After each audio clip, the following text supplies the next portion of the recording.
excellent background for talking about Russia, Ukraine, the region in general. Today, we're going to talk about the Russian military. There's been a lot of excitement over the last couple of years about all the wonderful and magical things that the Russians can do and how far behind we suddenly are of a country that we had thought was, a couple of decades behind everybody else.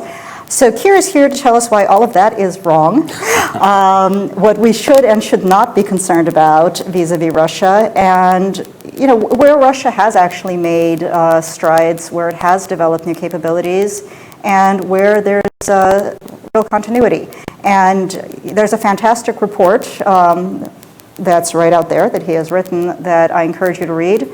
But he's going to give us some of the highlights of it here today. So again, thanks everybody for being here, and especially thanks to Keir, and I'm going to turn it over to you. Great. Thanks, Olia. Good morning, everybody. It's a great pleasure for me to be back here. The last time I was in this building, it was also promoting the previous large Chatham House report on Russia, so I'm hoping that this is going to turn into a bit of a habit. Over the last couple of days, I've been attending the event that Olia just referred to in passing. There's been a gathering of some of the best analysts of Russian challenges, and in particular the military aspects of them. 26 of the top flight people with collectively centuries of experience from half a dozen countries gathered here together and performing at open conferences in the House and Senate offices, and coming up with some extremely disturbing conclusions, which I hope are going to be shared with anybody who wasn't able to attend that conference fairly rapidly. But what I'm going to do is talk about some of the findings that were in this paper that some of you have possibly already read, but updating them a little as well with things that have emerged since the paper was finalized some time ago, and in particular since it has been published. One of the key updates that you might notice if you're familiar with the content of this paper is that I will be skipping lightly over the discussion of, quote, hybrid warfare, unquote, and, quote, Gerasimov doctrine, unquote. At the time when this was written, it was at the height of hybrid hype, and everybody was applying this label to what Russia is doing. Mercifully, already in the expert community, that fashion has now passed. It's been recognized that the Gerasimov doctrine is no such thing, that hybrid is not a Russian concept, and instead it's a mix of updated traditional Russian approaches to integrated strategy, and also a reflection back at us of what Russia sees as techniques of regime change that are implemented by the West, led by the United States. And it's been better and more broadly understood since writing that to understand the range of options which are available to Russia, we need to assess them through a Russian prism, including all of the misconceptions, the misrepresented history, the distorted self-perception, and all of the favorite paranoid delusions that entails. But when you do that, it becomes much clearer that Russian intent has been unchanged and nothing changed in 2014. It's been consistent throughout the period when we made our best efforts to treat Russia as a strategic partner. What has changed is that Russia feels stronger and now has means of implementing this consistent intent. So this report is about two specific aspects of those different means that we're now seeing employed to assert Russia's interests as it sees them, and ask the questions, what in there is new, and as a result of that, what is there that we could do about it? Because the capabilities that Russia employed in its recent return to assertiveness surprised everybody in the West who had not been paying attention, despite the fact that they'd been well advertised in advance and their development described in detail by the Russia-watching community in Western nations. But it takes a major event, like an armed conflict with Georgia in 2008, or with Ukraine in 2014 to 2016, or indeed Syria, to refocus attention on the persistent Russia problem. Because what was displayed in Crimea in particular was something that we had not seen in a while, the Russian approach to operations in Ukraine gave rise to this impression among people who were coming to it fresh that its military had employed fundamentally new concepts of armed conflict.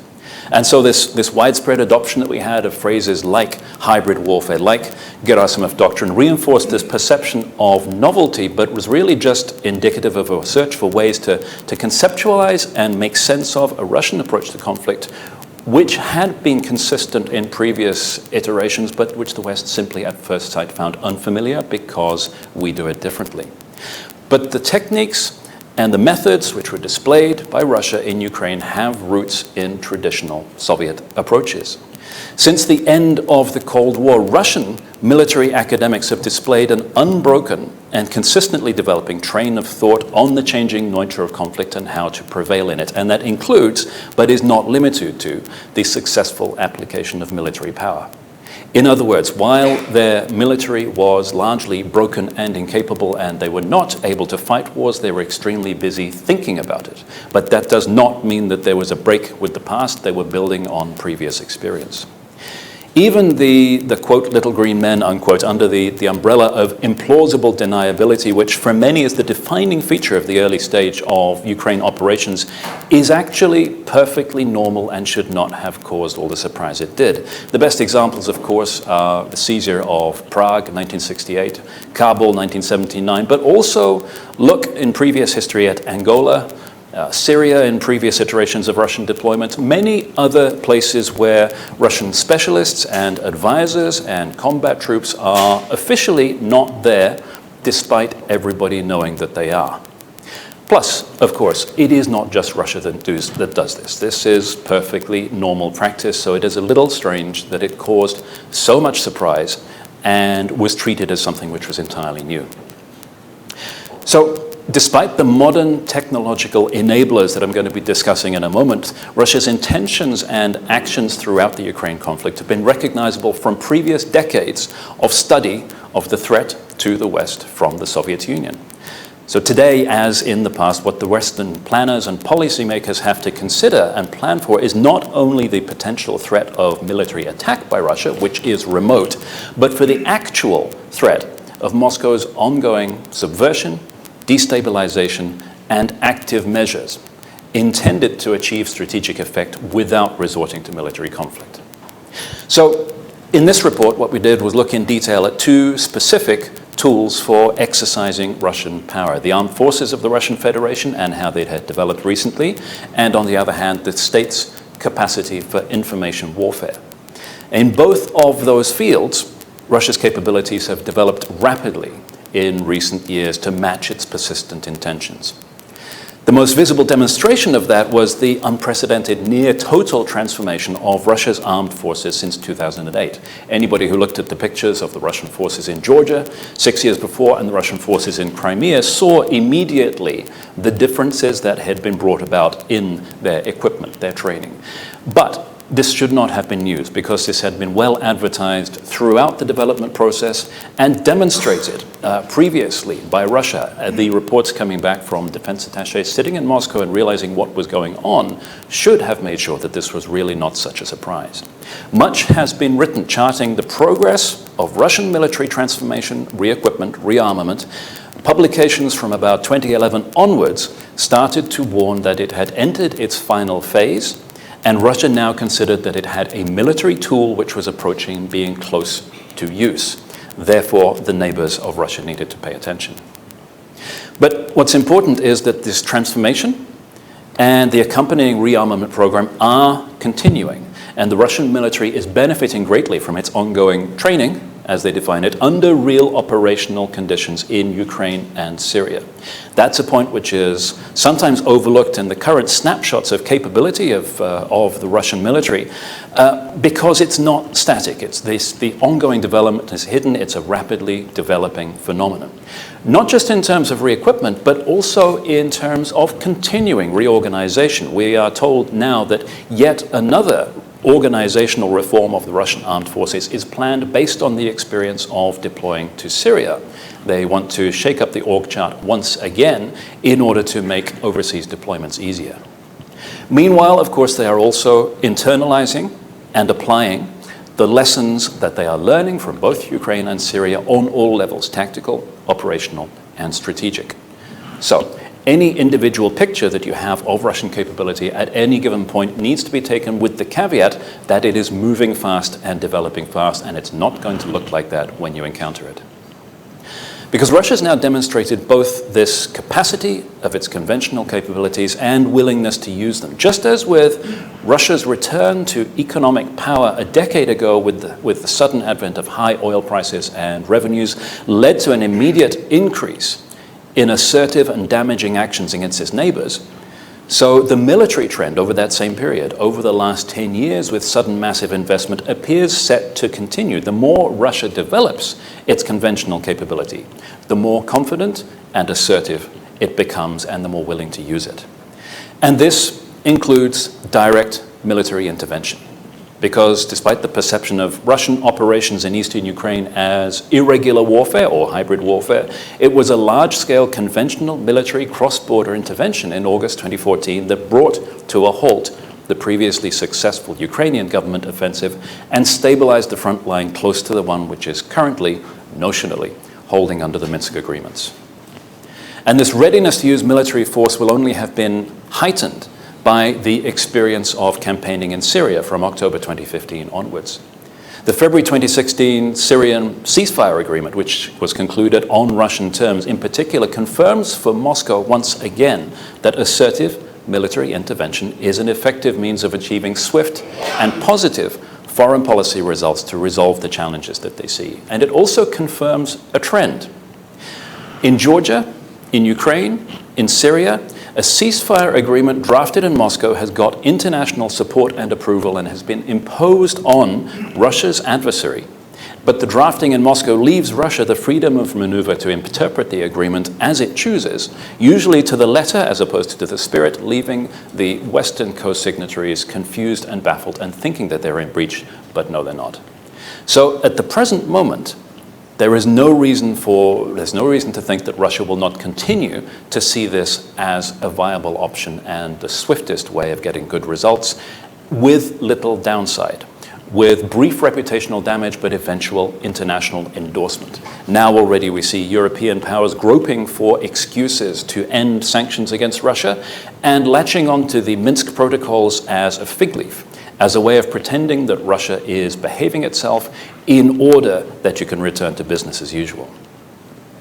So briefly about the contours of military transformation. What you'll not find in this report is a laundry list of brigades and divisions, statistics and percentages, and that is for a number of reasons. First of all, it's constantly in flux. As I said, any snapshot will be misleading, but also, by default, figures that are interpreted from open source on Russian military activity are completely meaningless.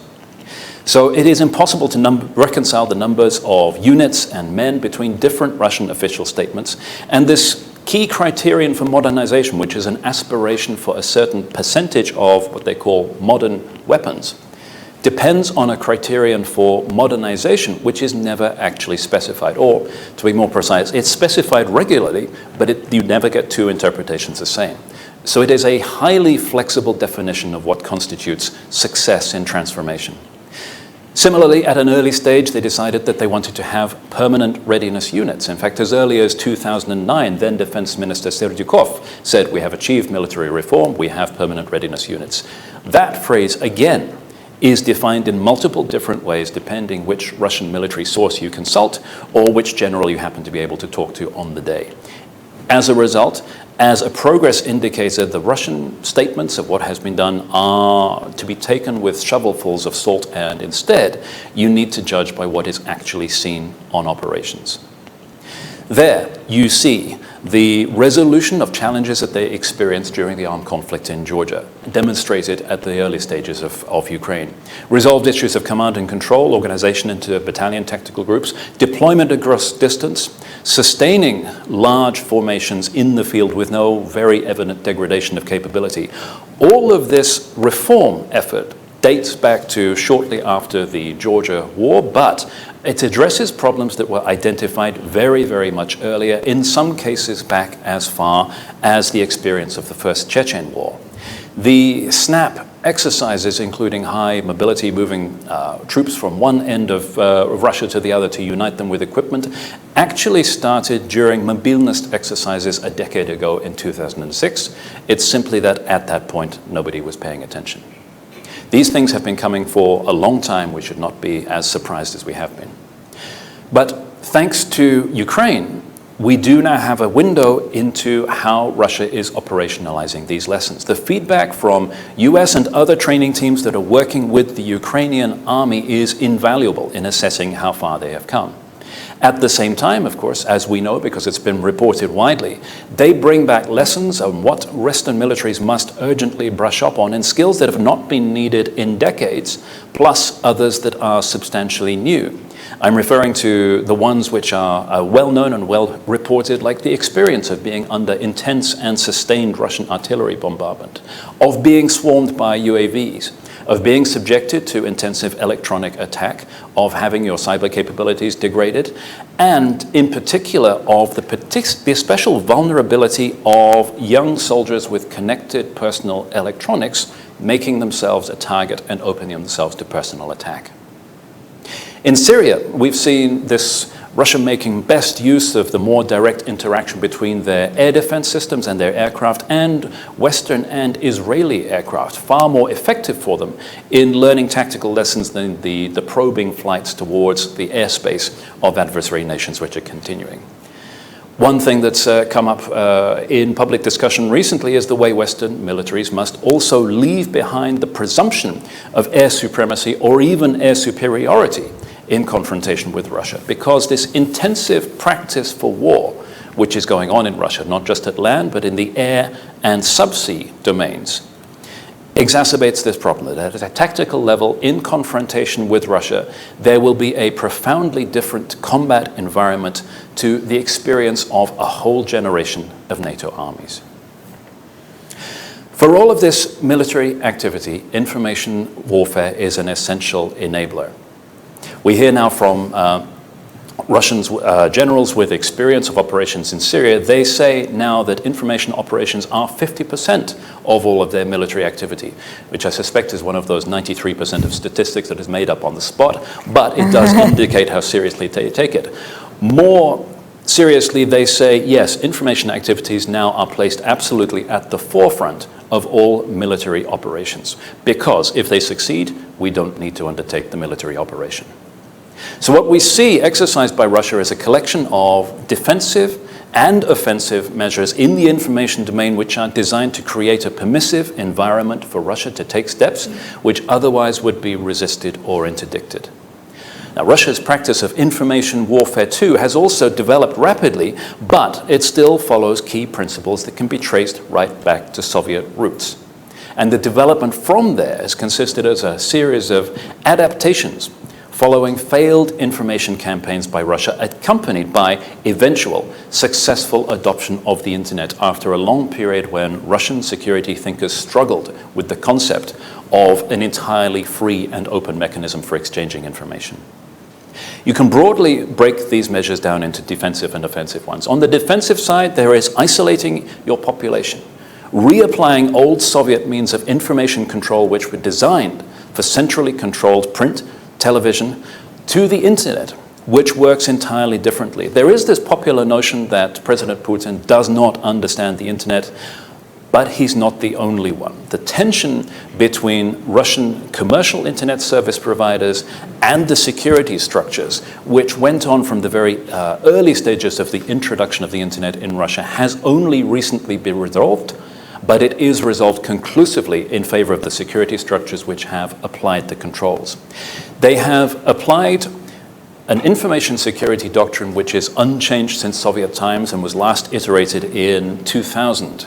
And it refers to concepts which are entirely alien to us, such as national information space and breaches in national information space, which refers to any attempts by foreign powers actually to reach the Russian population with information that runs counter to Moscow's official line.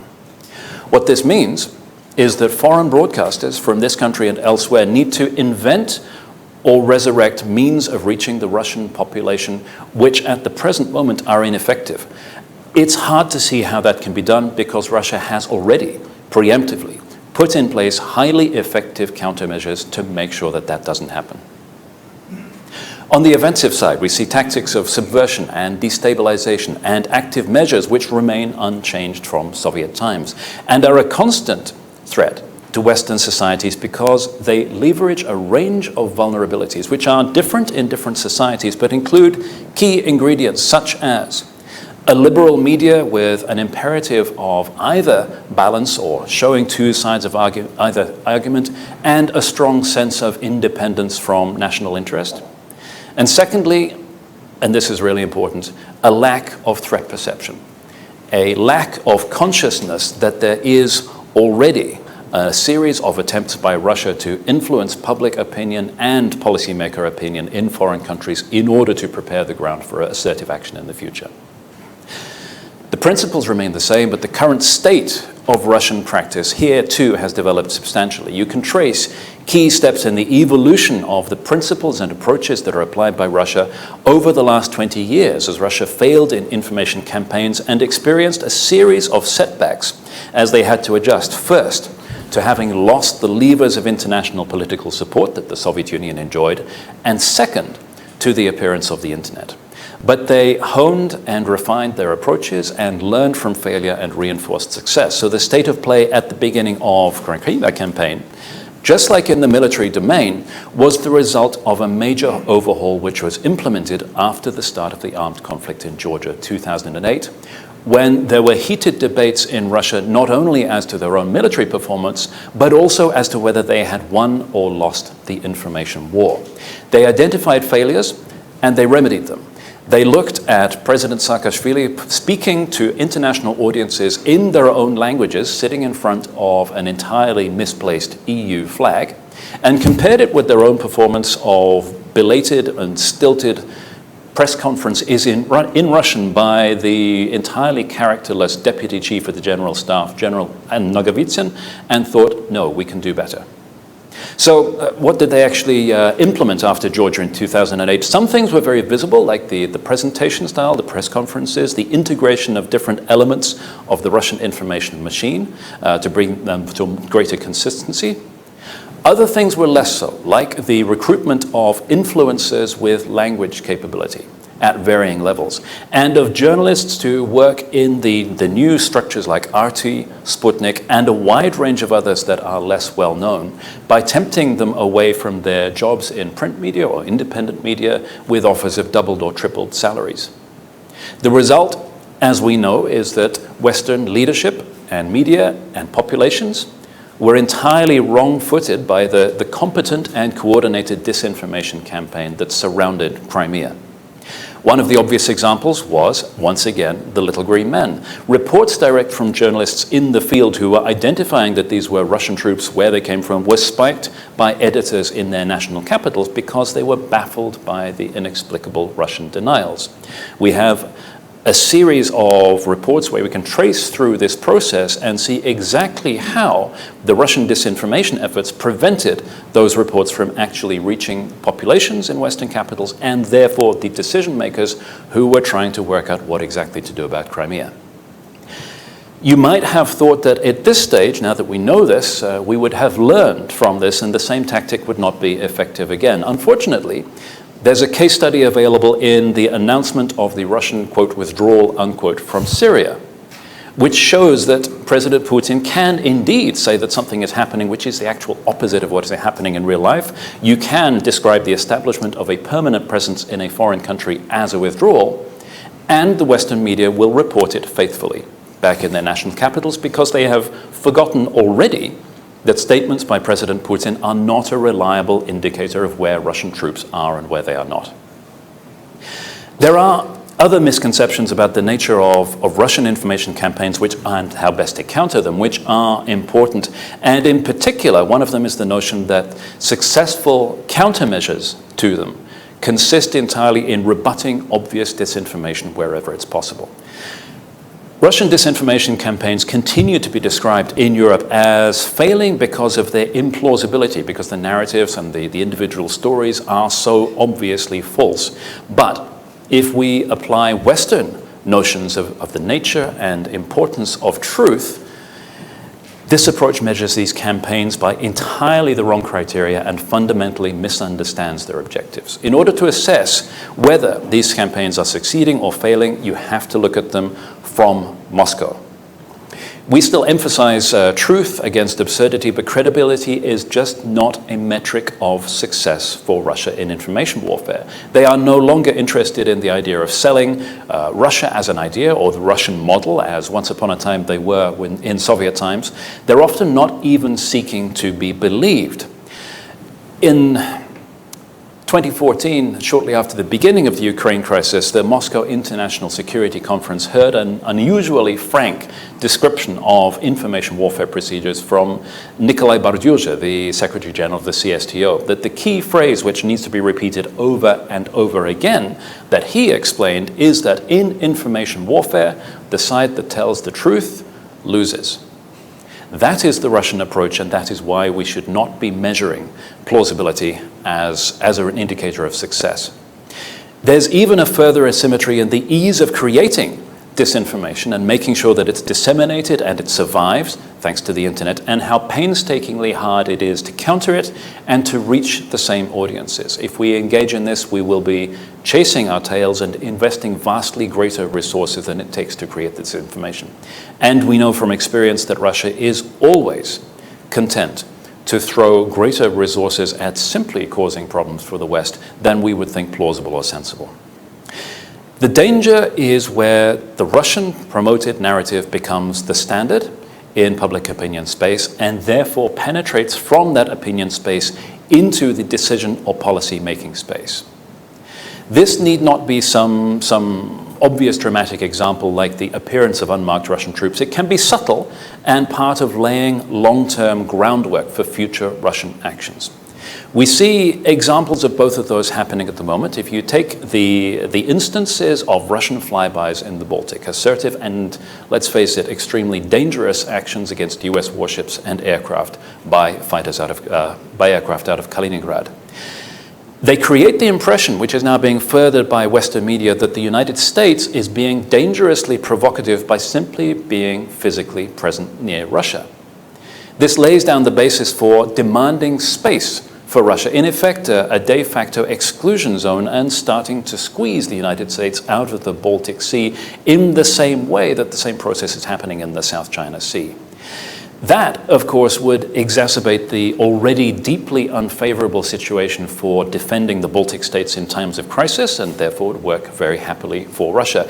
But there's also the potential objective of provoking an incident ahead of NATO's Warsaw Summit, where it looks as though NATO has thrown the first punch, in an attempt to intimidate allies into dialing back their defensive preparations for fear of provoking Russia into escalation, which is another persistent Russian narrative which is now being widely repeated in Western media. It's an entirely misplaced notion and a misplaced fear, and it's another example of a successful Russian information campaign because Russia has already massively out-escalated NATO, which is only now belatedly starting to play catch-up on a minuscule scale. Those are the obvious examples, but more subtly, what is working at the same time is the creation of the impression of the Baltic states in particular as a gray zone, as not a full-fledged and fully qualified part of the West, and somewhere where Russia has, the phrase we see again and again, legitimate interests. Now, I must stress, we all talk a great deal about the Baltic states, but this is not the only pressure point along Russia's periphery, both in terms of physical space and in virtual domains as well. There are plenty of other places where we should be looking, instead, as well as the Baltic states, for potential targets for Russian assertive action in the future. What is it that we can do instead? How can we counter these measures instead of trying to chase down every single piece of Russian disinformation and counter it? There are examples from the eastern parts of Europe where governments and leaders have recognized and admitted the problem and facilitated, therefore, direct measures to protect national media against subversive attempts. For example, in Finland, in the very early stages of the Crimean conflict, there was a recognition by the then Defense Minister Carl Haglund that Finland was under information attack and subversive activities from Russia. This public statement, which has not been made in many other European capitals, made it possible for an environment where active measures could be taken against it. And in particular, it is what made Finland the epicenter of these early studies of how the Russian troll campaigns influencing populations via social media were actually carried out, including some of the early research finding out where they were operating from. So awareness and leadership acceptance and leadership avowal of the fact that there is a problem is an essential first step to protecting populations against it. Similarly, there are legislative and regulatory measures which are currently underemployed in many capitals against some of the techniques that are used. RT and its cohorts are persistently in breach of media law and regulations everywhere, particularly the ones that are supposed to ensure that media presents an objective picture, but few of those regulations are enforced, partly because there is an intensive fear of appearing to constrain the rights of free media. The problem there is treating these Russian propaganda outlets as media rather than as an arm of an adversary government which is seeking to subvert our societies. So where do we go from here? Well, Russia is continuing to present itself as being under approaching threat from the West, and it's continuing to mobilize in many different ways in order to address that notional threat.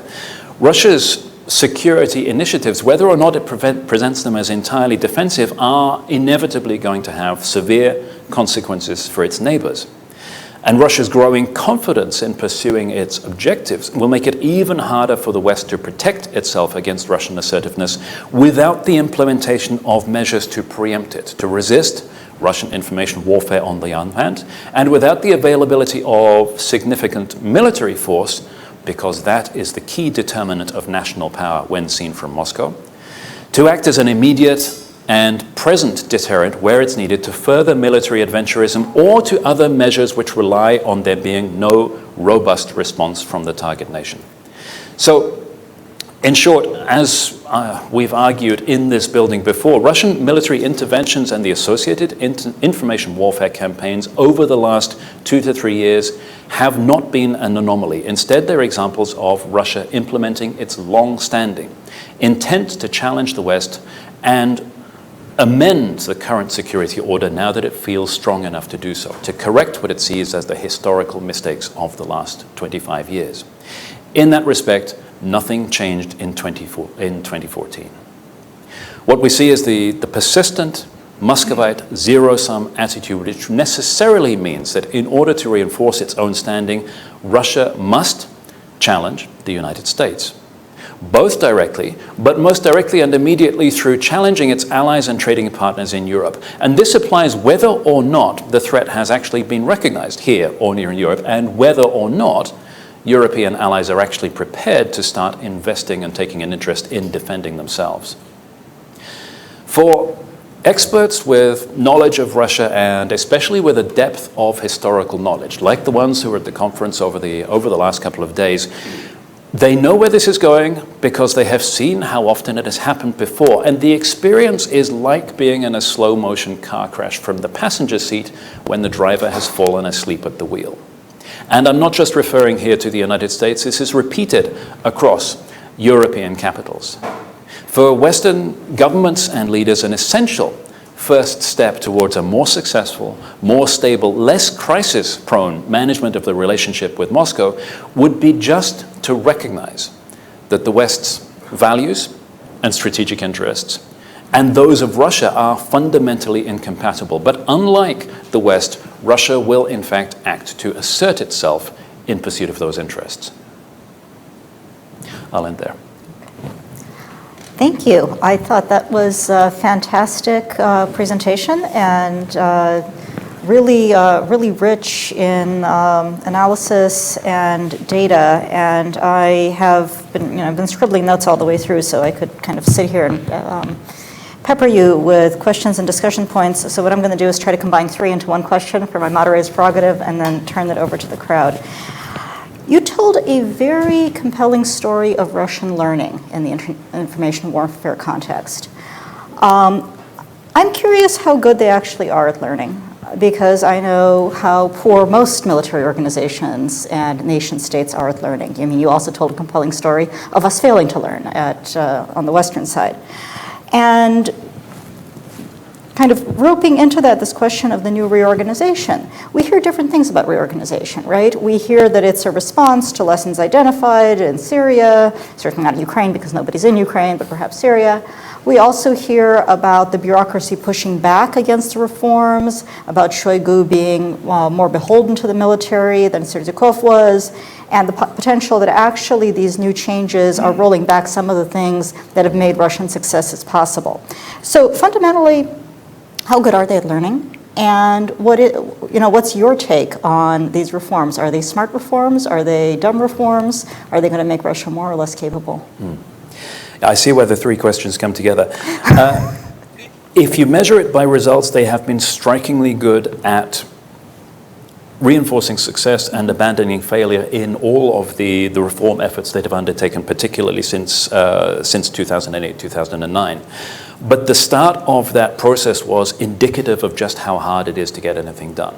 As I mentioned, the things that they wanted to achieve, particularly in military transformation, had been recognized a decade and a half before, but it took the argument that they had not performed well in Georgia, that things were actually fairly disastrous, and they only prevailed in that conflict because eventually the Georgians gave up and went home. It took all of that and the evident failures to actually achieve the political impetus to push through and overcome the institutional resistance to change. Some of which was based on persistent notions, Russian notions over decades and indeed centuries of how you win wars. You have to have immense mobilization capability, and some of which I think we have to assume would be from the people who stood to lose their jobs if you abandon skeleton units and therefore you wipe out the domination of the Russian armed forces by colonels and generals. But in any case, they did it. They had the political will to push through these changes, to subject the Russian armed forces to complete roller coaster career trajectories over a period of about 3 to 4 years and utter chaos. One of the jokes by Russian officers at the time was our new secret weapon is complete unpredictability, including to ourselves. And yes, they really felt the pain at that time. It took a long time for everything to settle down after they threw the deck of cards in the air. But it was an indicator of how seriously they approached the challenge and the lengths that they were prepared to go to in order to meet it. And we see the same problem replicated in the information warfare sphere. It's just that it happened a great deal more quietly and a great deal less obviously. Those people, those very few people who were tracking exactly what Russia was doing in this sphere had an inkling of what was going on, but I have to stress, not a full picture even there.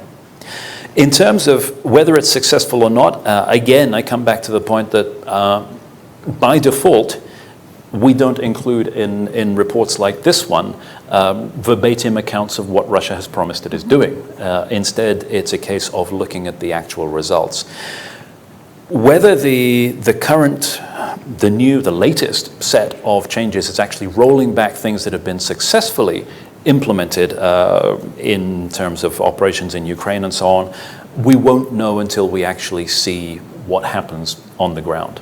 So one of the presumptions at the very early stage of military transformation in particular was that the abandoning of the division structure, the abandoning of mass mobilization, indicated that Russia had finally moved away from the notion that there might be a land invasion by NATO or indeed large-scale conflict over and above the initial phase of conflict. Now, that assumption may still be the case, but in order to determine whether the Russian army is now moving back to a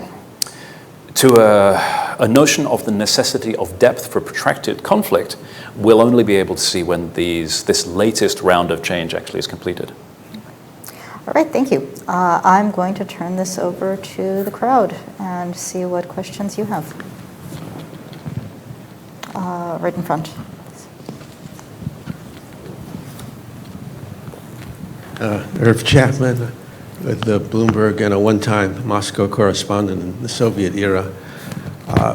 You mentioned in passing the difficulty of defending the Baltics. Could you explain how we should defend the Baltics and what beyond the Baltics are the next Russian target? And with regard to RT, and for that matter, China Central Television, Al Jazeera, anybody else you care to name, in the democratic order from Washington to Riga, what media laws are being violated that should be enforced?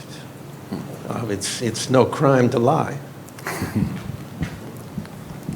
Yeah, okay. How to defend the Baltic states. Lots of different ways are available, most of them depending on not only NATO, but the EU implementing the things that it is supposed to be good at. But one of the key lessons that we come back to again and again from every single assessment of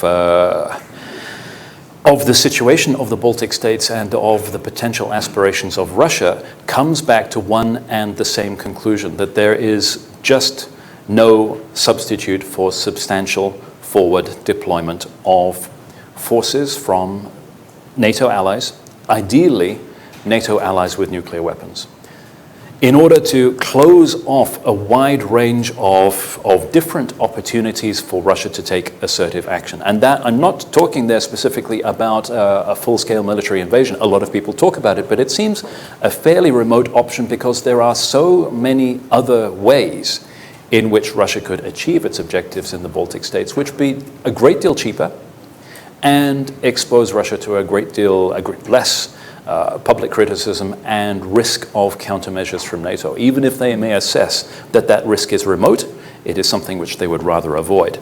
So you might wonder why we suggest then that strong military force is the way to go in order to prevent that.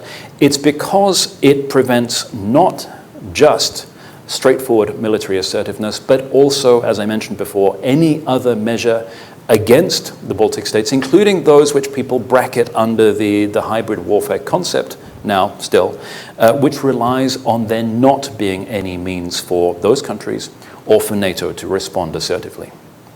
There is a counter-argument to this, of course, which is that any forces which are in the Baltic states, in the event of conflict, become isolated because in order to reach them, you have to fight your way past the air defense and area denial weapons in Kaliningrad. Therefore, they become, the words that are used are hostages, tripwire. There is even an analogy with the Berlin Brigade during the Cold War. However, the point is that if they are there in the first place, it removes a number of the open invitations that are currently in place to Russia, because military vacuums do invite Russian assertiveness. In terms of the media legislation, it does vary between different countries. Yes, it is not a crime to lie. However, in many different countries, it is not necessarily against the law, but certainly against media regulations to present a consistently misleading and not objective picture. Those are the kind of regulations which can be enforced. I can give you the example of the UK because it is the one I know best. There is regular media reporting in my country that RT, Sputnik, and others have been sanctioned for breaching media regulations, in particular for not just telling lies, but a persistent campaign of telling lies over an extended period. But those media reports are misleading because despite the fact that these Russian propaganda outlets take up a disproportionate amount of the time of the regulatory authorities, the sanctions that they are referring to are not actually imposing any kind of meaningful constraint or punishment on these outlets. Usually it just refers to a finding that they are in the wrong, and it doesn't go any further. So the impression is created that these regulations are being applied. What's happening in real life is a great deal less effective. All right. Jeff?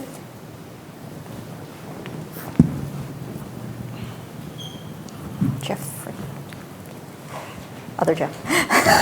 Thank you. Jeff Rathke from the Europe program at CSIS. If I could put a couple of things together that I think have a common theme, but maybe just first, you talked about the forward presence of NATO, of the nuclear capable allies within NATO. Just to make sure I've got that clear, I don't think you're talking about nuclear weapons forward station, but simply those nuclear powers should be part of the forward presence.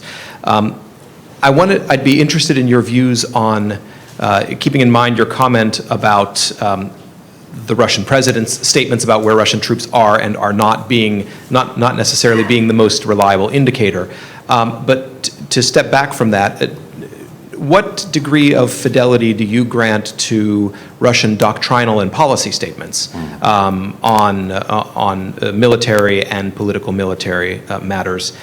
And where do you see Russia's ultimate aspirations? Is it to weaken and eventually divide, destroy NATO? Is it something more nebulous than that? And you talked about the slow motion car crash. We've just talked about the example of the Baltic countries, but is there somewhere else where you see the car crash happening? On what highway are we where this crash is going to occur? Yes, first of all, to confirm, yes, I'm not talking about placing nuclear weapons in the Baltic states at all under any circumstances. But the nuclear posturing that we see from Russia, which does not really have an answer from Western allies, which have largely abandoned the notion which have learned not to love nukes, does rely on there actually being a consistent answer. And the fact that the simple presence of NATO troops in an area in which Russia takes an interest vastly complicates their planning and their assumptions for where it might go after that, has this additional dimension of removing the nuclear intimidation simply by having nuclear-capable allies there. In terms of doctrinal and policy statements, they are important. They are good indicators of one element of the underlying thinking in terms of where Russia is going and where it might happen. They have to be taken with essential caveats because you will consistently encounter senior Russian officers who say, yeah, we know it says that, but that's just on paper, we're not going to do that. But as signaling of intent, which inevitably they are in the public documentation, yes, we do need to pay attention to them. But by this stage, it's a little bit late. The time to really read in depth the Russian national security strategy, the military doctrine, the maritime doctrine, all of the other things where they set out their stall for their aspirations for how things should be, was leading up to the crisis in 2014, because that would have given us clues to where they were going. Now, it's really just confirming after the fact, after it has already become clear that Russia does feel it is moving towards confrontation, is actively convincing its population that this is coming, and is working on that assumption. But in terms of the ultimate aspirations, we do see a lot of analysis which gives the impression that the author has a window into President Putin's mind and knows exactly what he's thinking. We try to avoid that if we possibly can, but some themes have become abundantly clear over the last 25 years since the end of the Soviet Union, which is that Russia wishes to reverse what it sees as historical mistakes, and in some cases go back to a situation that pertained not just during Soviet times, but during Imperial Russian times, where some of the basic criteria for Russian perceptions of national security were satisfied by controlling territory to great depth beyond Russia's borders. The preoccupation with border security is a theme which runs throughout all of the documentation that I was just referring to, and in the last century was one of the things that sparked invasions of neighbors. That concern is still there. We see it coming through in statements like the fact that NATO poses a threat simply by approaching Russia's borders. I use the Russian phrase, whether or not it's actually going to do anything, whether or not there are any analysts in Moscow who are saying, yes, NATO is actually capable of posing us a problem. The simple fact of presence there is what led Russia in the last century to annexing the Baltic states, invading Finland, taking assertive action to project power out again. You hear at the moment senior Russian officials, including military officials, referring to Finland and Poland as nasze bywsze strany, our former countries. They're not talking about Soviet times. They may be in the case of Poland in particular. They're referring to the Grand Duchies of Finland and Poland when Russia controlled this depth and therefore felt a great deal more secure. That's one aspect of the Russian end state that it desires, but it is a crucial one because it presents the West with a very important choice. Do we actually sustain the aspirations of Russia's frontline states, of the neighboring countries, to be independent, sovereign nations that choose their own future? Or, in order to appease Russia, do we actually say, in order to avoid conflict, we'll just let you have them? That is the fundamental value choice that is crucial to the whole confrontation that's happening at the moment. And unfortunately, it is something that we hear at the moment in Western capitals as an actual real conversation. Okay. So up front.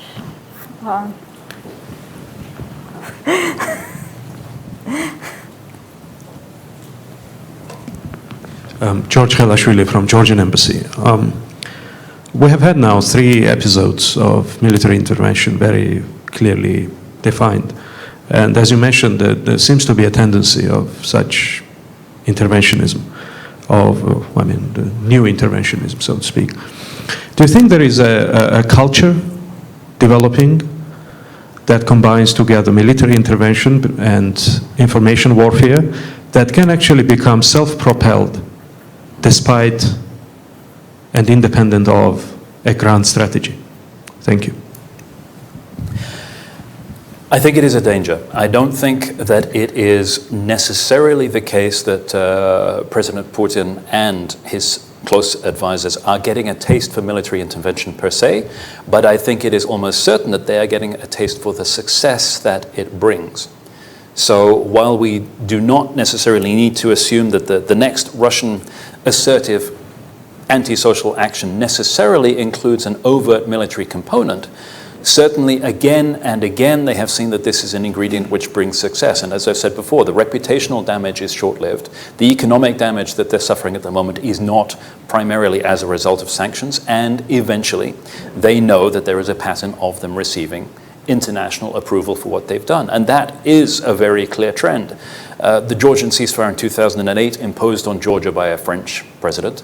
The Minsk protocols overseen by French and German leaders. The Syrian cessation of hostilities overseen by supported by the entire international Syrian support group. So they see this pattern happening, and nobody learning from the fact that if you sign up to an agreement which is drafted in Moscow, you have to suffer the consequences. So again, there is no reason to suspect at the moment that they're not seeing this as a successful policy and one which can be repeated in the future, simply because nobody else learns. Can I follow up on that? I mean, I think it's striking how limited the operations that have been successful have been and how careful they've been to limit them. And one of the things I'm actually curious about is mission creep in Syria, right? Because after the withdrawal, we've actually had a bit of a growth, and whether that grows further.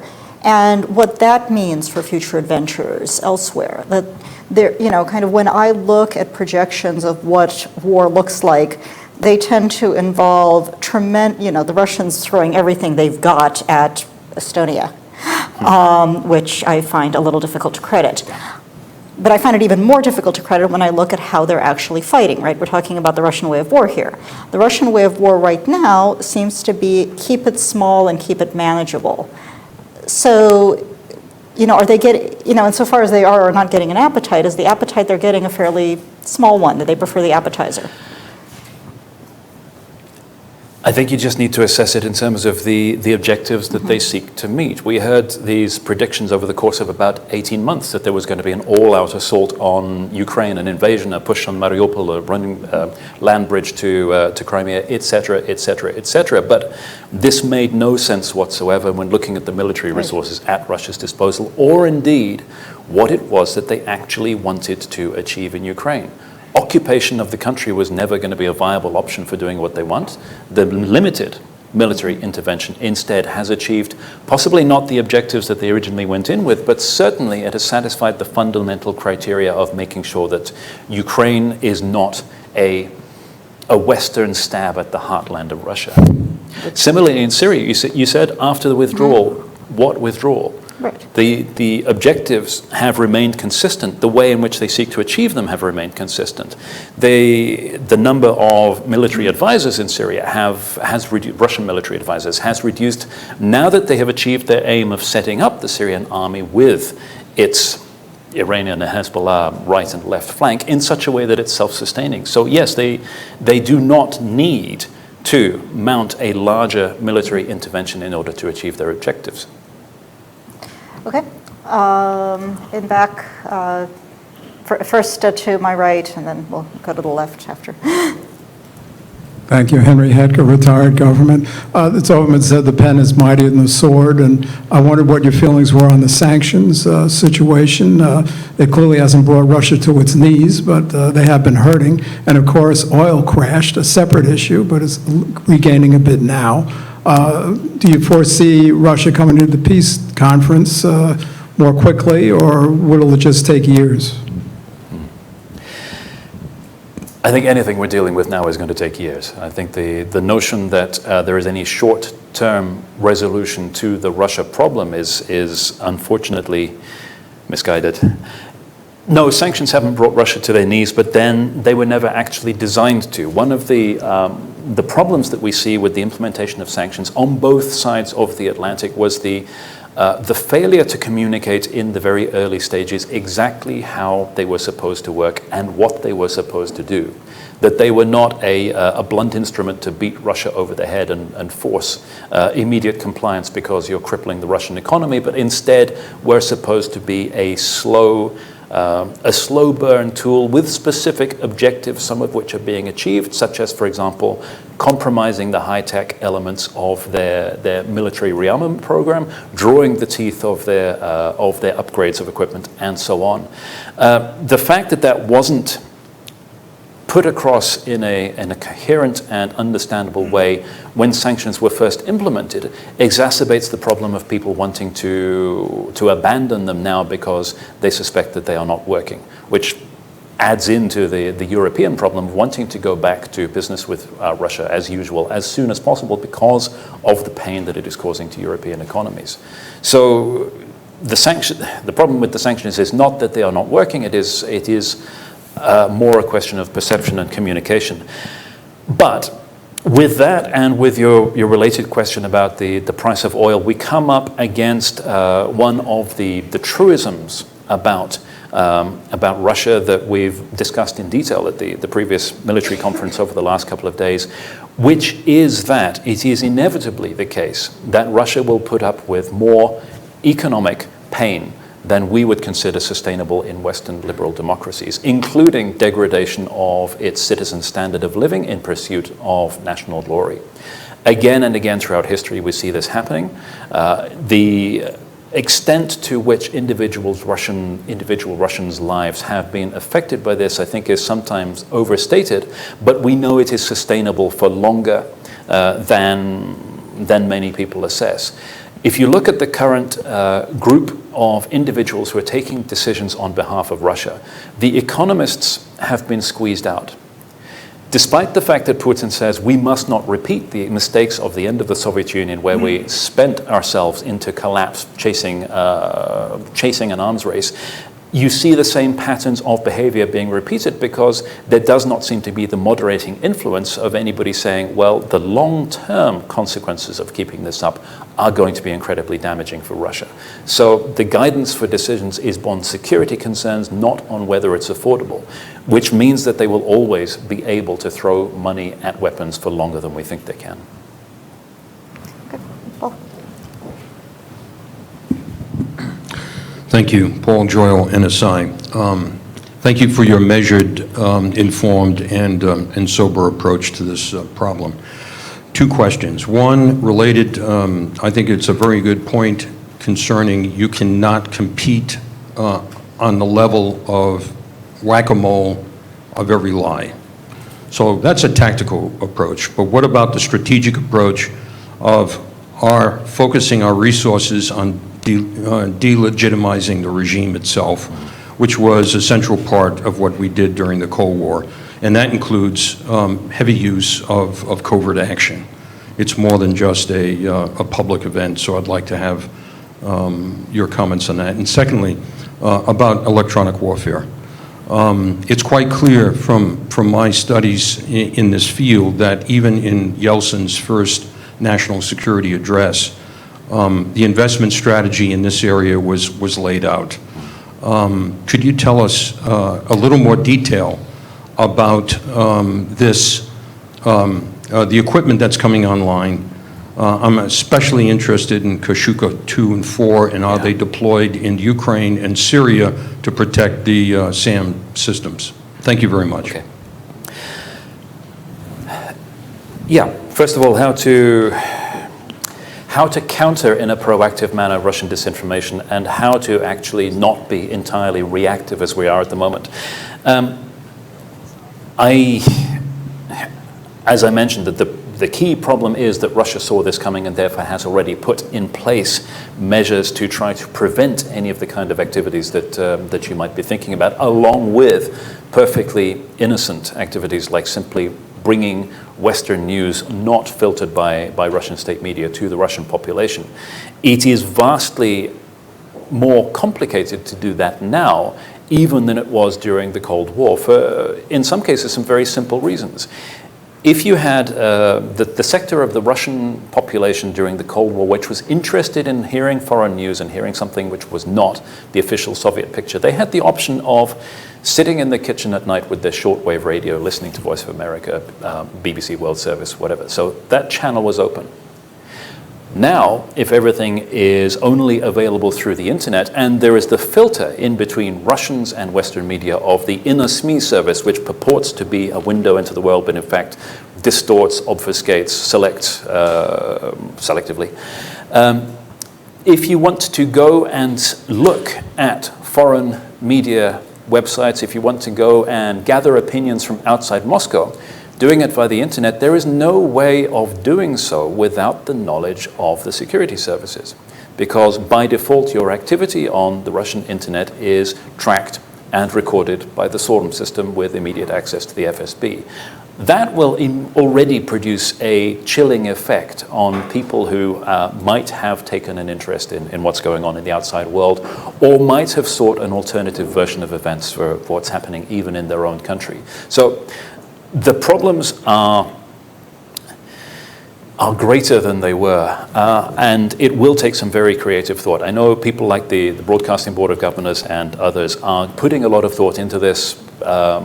I hope that eventually it brings results. But the essential precursor to all of that is a point that I've already mentioned, and it is simply raising awareness. It is simply recognizing the problem at a public level and therefore creating the conditions in which it's possible to actually do something about it.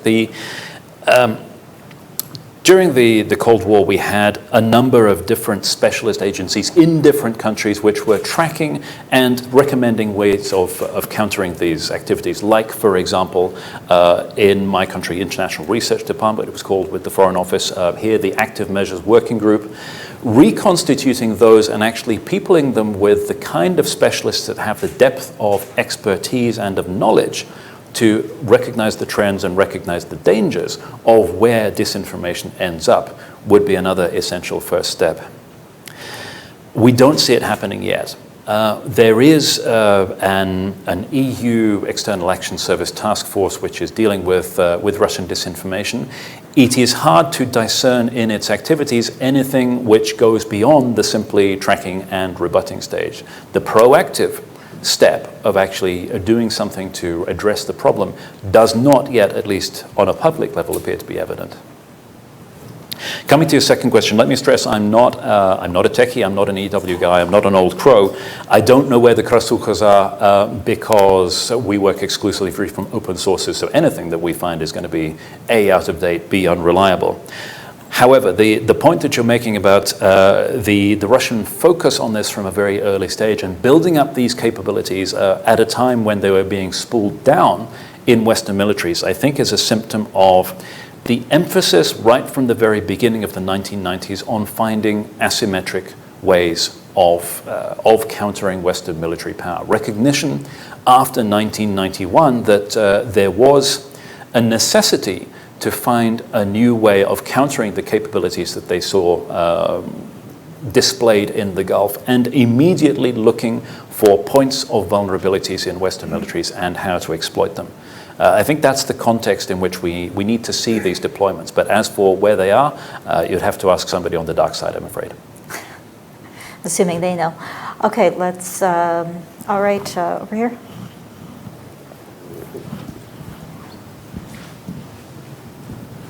Thank you. Bruno, I'm an independent researcher. You've devoted a lot of your speech on propaganda.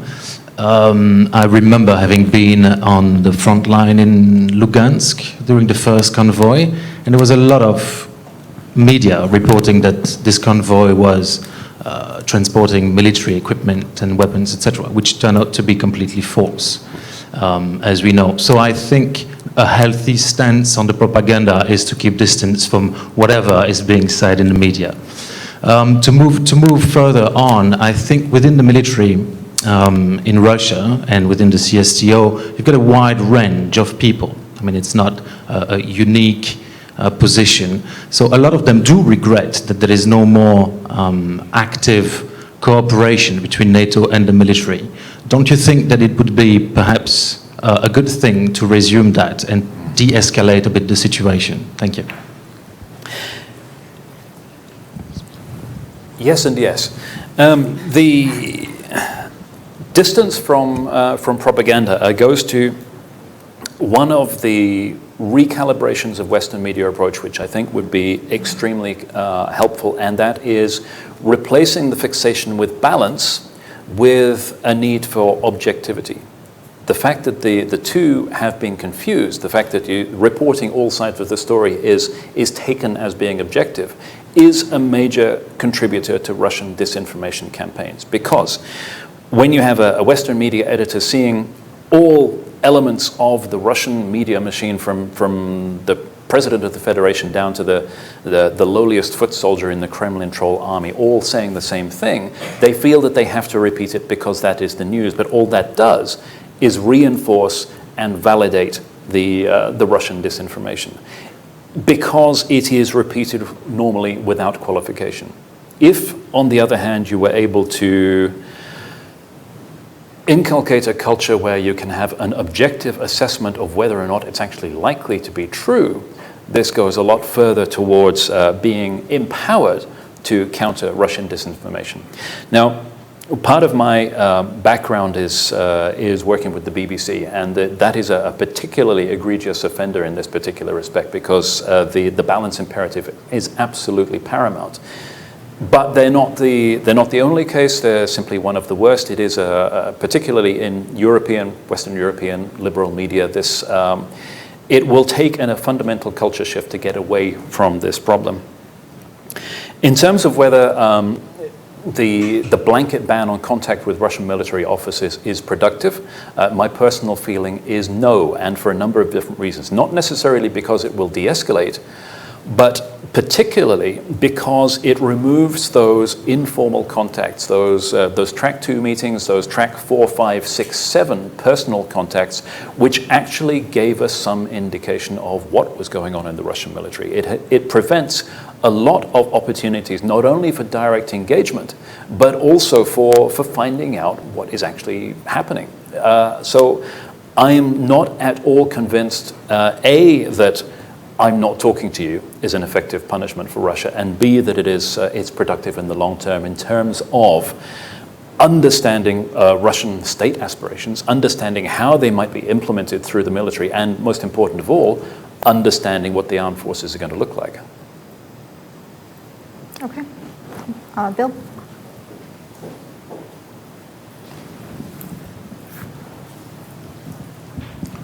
Yes, Bill Courtney with RAND. I'd like to ask you about Russian strategy regarding the British sea-based nuclear deterrent. On the one hand, supporting Brexit would be a way to perhaps lead to Scottish exit if Britain exits the EU, which in turn might lead Scotland to call for removal of the SSBN basing there. On the other hand, by supporting Brexit, which Corbyn presumably opposes, is Russia running risks there, or does Russia see the main strategy as weakening Cameron to the point that Britain ends up becoming politically, let's say, less committed to a strong defense? Yeah. I don't think we should treat all of those as mutually exclusive. There's no reason why Russia cannot back the Brexit campaign at the same time as backing Jeremy Corbyn, who is an opposition leader, espouses lots of policies which are directly and immediately favorable to Russia, having not changed his mind about anything since 1985. In particular, if you have an opposition party now which is dedicated to abandoning the independent nuclear deterrent, why would Russia not be supporting them with all the means at their disposal, whether or not they're in favor of Brexit? So these are things which can be pushed at simultaneously, entirely consistently with the Russian approach of pushing on a broad front and seeing which door opens and can then be reinforced. So it shouldn't surprise us to see all of these things happening simultaneously.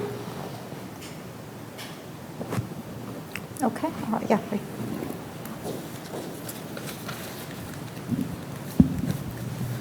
Frieda Dengler, American University. I want to go back to the economic dimension, and I want to ask, you said that what we're seeing now is much older and not new at all and has its roots some 25 years ago. But how much do you think has the failure to develop sustainable economic power in Russia, mainly because of the failure to diversify the economy, helped to push the military dimension back into the picture by making it more attractive vis-a-vis the economic dimension, and how sustainable is that path? Thank you. Yeah, one caveat.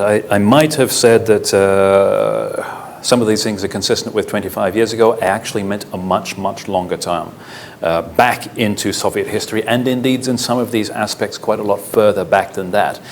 One of the main themes that we return to again and again, not just in this report, but in previous Chatham House coverage of Russia, is how some of the security concerns, some of the attitudes to international relations that are being expressed and implemented now are persistent back through Tsarist times. It is simply the view of the world from Moscow that is now being acted on.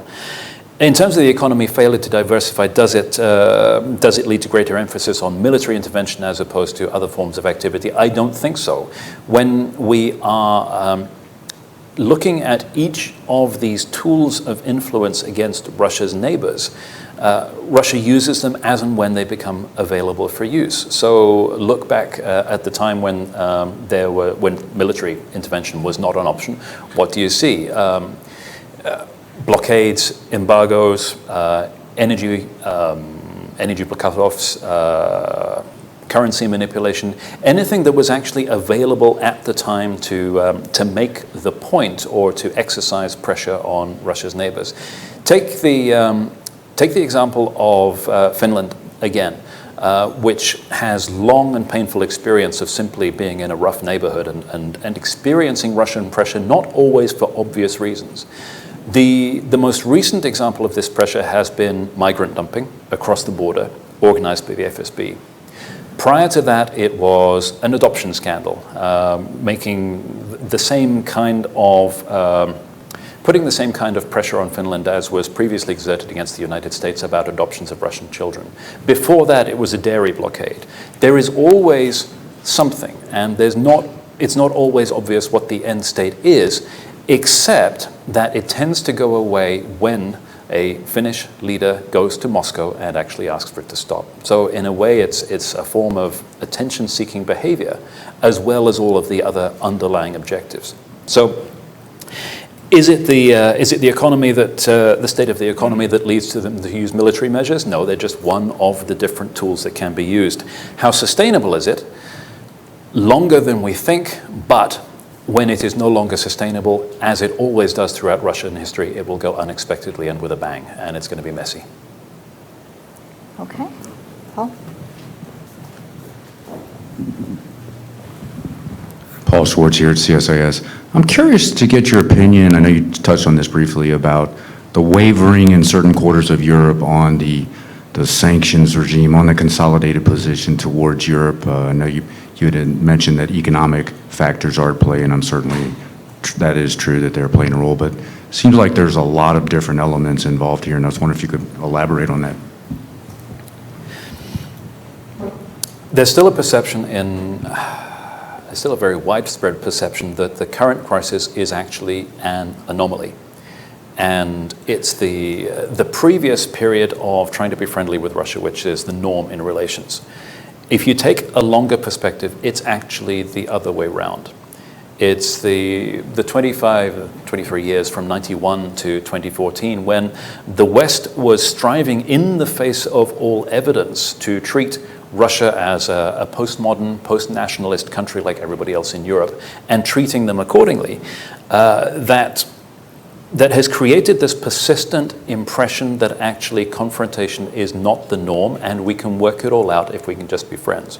And therefore, let's remove the sanctions. It will encourage Moscow to behave itself as a normal European country, instead of having the opposite effect and convincing Moscow once again that any economic pain from bad behavior is temporary and limited. What we are seeing now, I think, is a conceptual shift that is very similar to the one that happened at the end of the Second World War, when Western governments had been busily persuading their populations, and in some cases believing their own propaganda, that Stalin's Russia was actually friendly and on our side, and therefore much could be forgiven. The shift in attitude to Russia that was jarring and a jolt in 1945 through 1949, when it became clear that this was actually a profoundly mistaken view.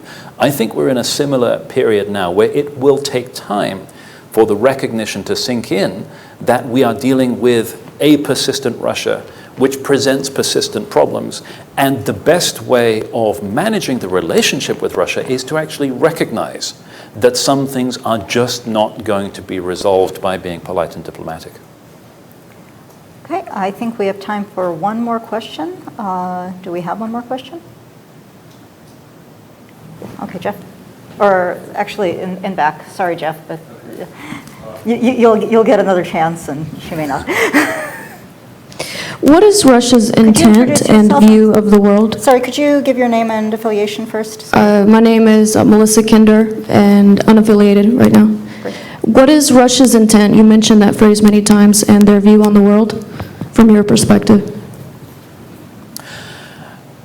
Some of these points I've mentioned already, so I'll skip over them quite quickly. But one that we haven't really, that I've hinted at, but we haven't really gone into depth about, is the way in which Russia is behaving as a 19th century power in a 21st century world, and the way in which that means that it is quite difficult for other world leaders to grasp the roots of the behavior.